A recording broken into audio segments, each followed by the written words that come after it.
आज का विषय है इंडियन पॉलिटी यानी भारतीय राज्य व्यवस्था। तो चलिए इसके क्वेश्चन पर आते हैं। पहला, निम्न कथनों में से कौन सा एक सही है?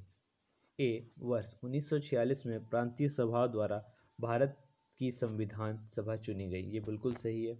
जवाहरलाल नेहरू, जिन्ना और सरदार वल्लभ भाई पटेल संविधान सभा के सदस्य थे। गलत।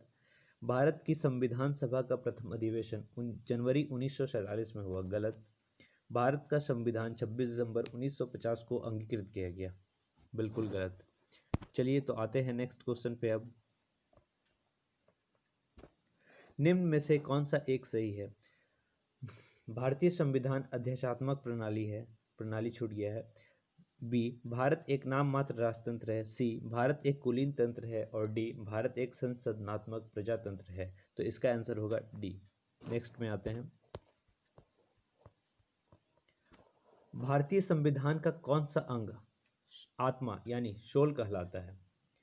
तो ए है मूल अधिकार, बी है राज्य के नीति निर्देशक तत्व, सी है उद्देशिका और डी है संवैधानिक उपचारों का अधिकार। तो इसका आंसर होगा संवैधानिक उपचारों का अधिकार, जो कि अनुच्छेद 32 में आता है। नेक्स्ट, चौथा है, निम्न में से कौन सा राज्य का सबसे महत्वपूर्ण तत्व है? ध्वज, राजधानी, संप्रभुता, शासनाध्यक्ष। तो इसका आंसर होगा संप्रभुता। नेक्स्ट आते हैं। भारतीय संघवाद को सहकारी संघवाद किसने कहा? तो इसका है option number A, G Austin, KC Wheeler, sir Jennings, DC Basu. तो इसका आंसर होगा केसी व्हीलर ने कहा। नेक्स्ट में आते हैं। भारत एक संघीय राज्य है। कैसे? स्वतंत्र न्यायपालिका से, शक्ति का केंद्र और राज्य में वितरण, केंद्र की अवशिष्ट शक्ति के कारण, वित्त आयोग का गठन के कारण। तो इसका आंसर होगा बी, इसका आंसर होगा बी, शक्ति का केंद्र और राज्य में वितरण। ठीक है। नेक्स्ट में आते हैं। संविधान का मसौदा तैयार करने वाली समिति, ड्राफ्टिंग कमेटी के अध्यक्ष कौन थे? ये बहुत ही इंपॉर्टेंट क्वेश्चन है, अधिकतर लोग कंफ्यूज कर जाते हैं। ऑप्शन है जेबी कृपलानी, डॉक्टर राजेंद्र प्रसाद, जवाहरलाल नेहरू और भीमराव अंबेडकर। इसका सही आंसर होगा भीमराव अंबेडकर। ठीक है, चलिए नेक्स्ट में आते हैं।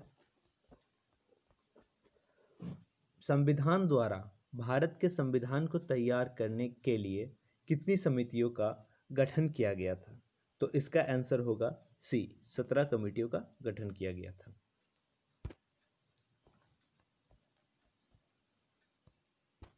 नेक्स्ट क्वेश्चन है, जुलाई 1946 में बनी संविधान सभा के सदस्यों में निम्न में से कौन नहीं थे? वल्लभ भाई पटेल थे, के एम मुंशी थे, जेबी कृपलानी थे, महात्मा गांधी नहीं थे। महात्मा गांधी है सो संविधान सभा के सदस्य नहीं थे। अब नेक्स्ट में आते हैं।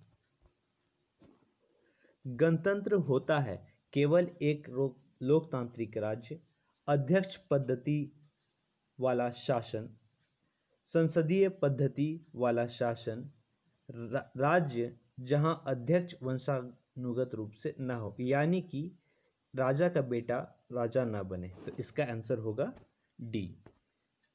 अब आते हैं नेक्स्ट और इस टॉपिक का फाइनल क्वेश्चन में। भारत का संविधान एकल नागरिकता प्रदान करता है, दोहरी नागरिकता प्रदान करता है, नागरिकता से संबंधित कोई प्रावधान नहीं है, बहुल नागरिकता प्रदान करता है। तो इसका आंसर होगा एकल नागरिकता प्रदान करता है। इसका जो परिभाषा दिया गया है वो अनुच्छेद 5 से 11 तक में है। इसका जो वर्णन किया गया है। दोहरी नागरिकता भी यहाँ पहले एक तरह से एक स्टेट में थी, वो है जम्मू कश्मीर, जो कि अब हट चुकी है। ठीक है दोस्तों, इसी के साथ ये वीडियो समाप्त होता है। तो आज की ये लाइन है, कभी हार मत मानो, क्या पता कामयाबी आपकी एक और कोशिश का इंतज़ार कर रही हो।